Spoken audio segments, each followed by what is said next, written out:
Sosialin'ny mponina kosa no isy rahantsika raha mijetakariva ity ny zara fanomezana ho an'ireo ankizy sahirana sy be antitra eny amin'ny fokontany andrano manala isotra androany maraina ny fikambanana tanora miantsehatra na ny tamiano ahafantarany maro azy ny sakafo teto no fanomezana natolotra azy ireo.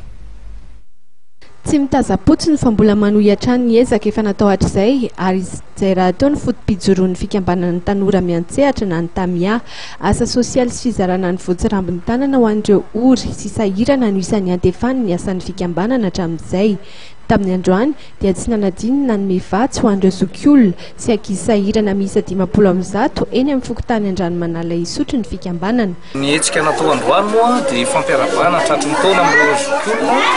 dia mitondra ny tsirambin'ny tanana mba ho solomody akoho.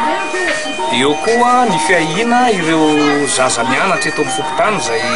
hitanareo fa sahirana ka tamia moa tsy voandroany no teto zany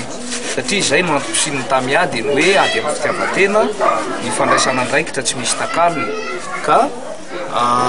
ny androany zany dia ho faharoan'ny asa izay nataon'ny tamia tamin'ity taon'ity ny voalohany moa dia tany amin'ny fokontany Nosy Mahavelona fa ampy izay ny fialamboly ny mpanao politika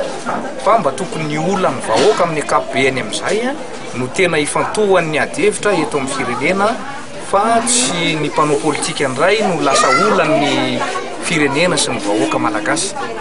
Nozaraina vary amin'ny kitapo ho an'ireo zokiolona sy biskotra ho an'ireo ankizy sahirana. Ho azy ireo dia mananjoy ireo ankizy mba hitovy amin'ny zaza rehetra tahaka azy ireo na dia hoe ao anatin'ny fahasahirana tanteraka aza ny misy azy. Ny ankamaroan'izy ireo mantsy dia tsy misakafo ara-dalàna toy ny zaza rehetra ka ny fahatsapany fa misy mpiahy no anjara-andraikitry ny fikambanana tamia.